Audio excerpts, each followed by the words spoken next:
My name is Francie Heim. I have the honor of serving as the treasurer of the Women's Fund. The next part of our evening is an opportunity to share with all of you our creation story, our journey over the last 10 years, and a peek into what the future holds for all of us. So this is familiar to many of you, the mission statement of the Women's Fund: to harness the power of collective giving, to improve the quality of life on the Western Slope, and to cultivate future philanthropists. And that we have done.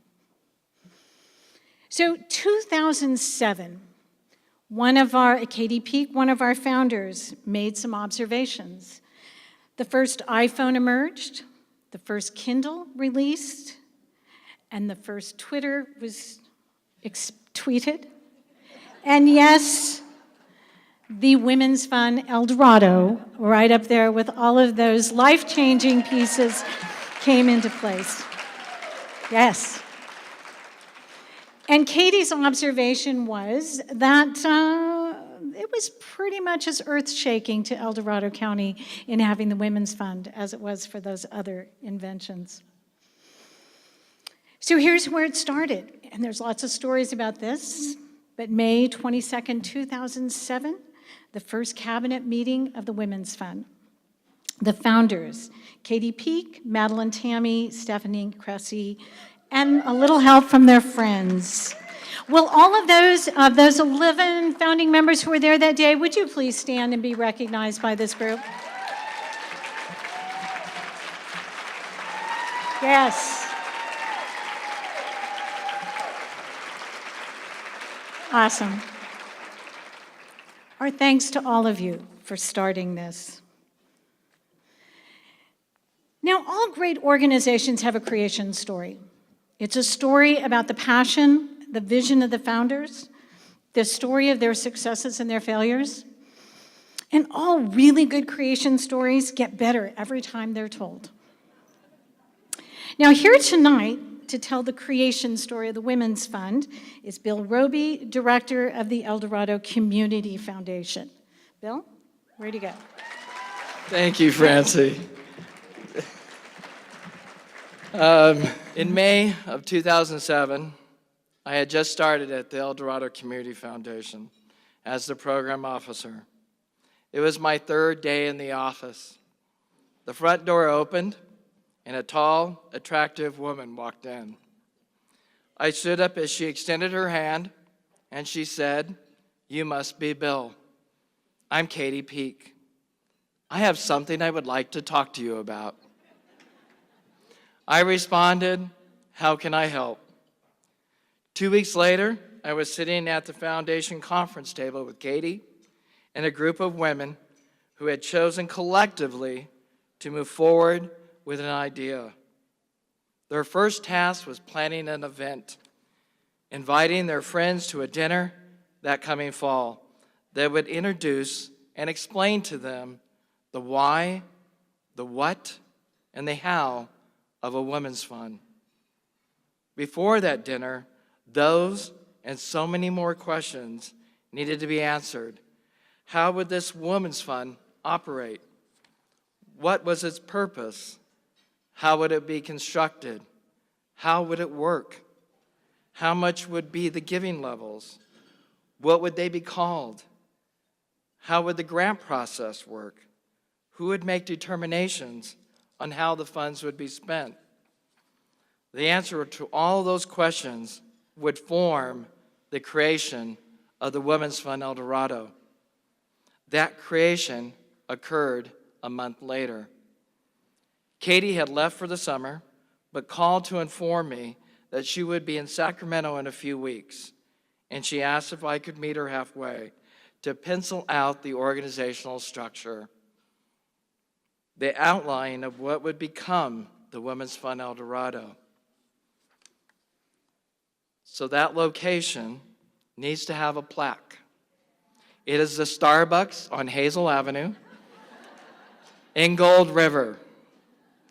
On the outside porch, there needs to be something that says, "Here, in July of 2007, the Women's Fund El Dorado was created. For 2 hours, Katie asked questions, and together we mapped out the first operating structure. I was drinking a lot of coffee, so you can imagine how quickly that went. Together we answered the why, the who, the what, and the how. That part was done. But the wheel that is the Women's Fund had yet to be turned. And that first turn of any flywheel is the very hardest. To get that first turn takes much more than one person, one idea, or one perspective. The first group of women that sat at that conference table that previous spring leaned in and pushed. I pushed. Katie leaned in and she pushed. I reached out to Marcia Repschlager because as the accountant of the foundation, she was going to be instrumental in making sure the financial structure was clear, reportable, and correct. And Marcia leaned in. I reached out to Pam Hagan, the community coordinator of the foundation, and Pam leaned in with public relations. There was no other committee structure. There was the women of the first cabinet and the three of us from the foundation. With all of us pushing, the wheel started to move in one slow, creaky, clanky rotation. Then the first night came, that first membership dinner. And that night, 60 women said yes. And they leaned in, and the wheel started to turn so much easier. 10 years later, the wheel is spinning on its own. It has a momentum that has been created by you and the new ones that are just starting to lean in. Jan Sherwood, are you here this evening? Please stand up. Welcome to the Women's Fund El Dorado, Jan. Betty Ackley, are you here? Betty, are you here? Stand up. Welcome to the Women's Fund El Dorado. Kimberly Dixon, you're brand new. Welcome to the Women's Fund El Dorado. Linda Bullard, are you here? Welcome to the Women's Fund El Dorado. Margaret Holland, are you here? Stand up. Welcome to the Women's Fund El Dorado. Betsy Hawkins, are you here? Welcome to the Women's Fund El Dorado. Each of you sitting here tonight has said the same phrase. You have stated it to each other, you have stated it to your community, and you have stated it to the Women's Fund El Dorado. How can I help? It all begins with a question that leads to an answer, and the answer leads to direction, and a direction leads to purpose, and the purpose leads to results. And that, Women's Fund El Dorado, is what you have, results.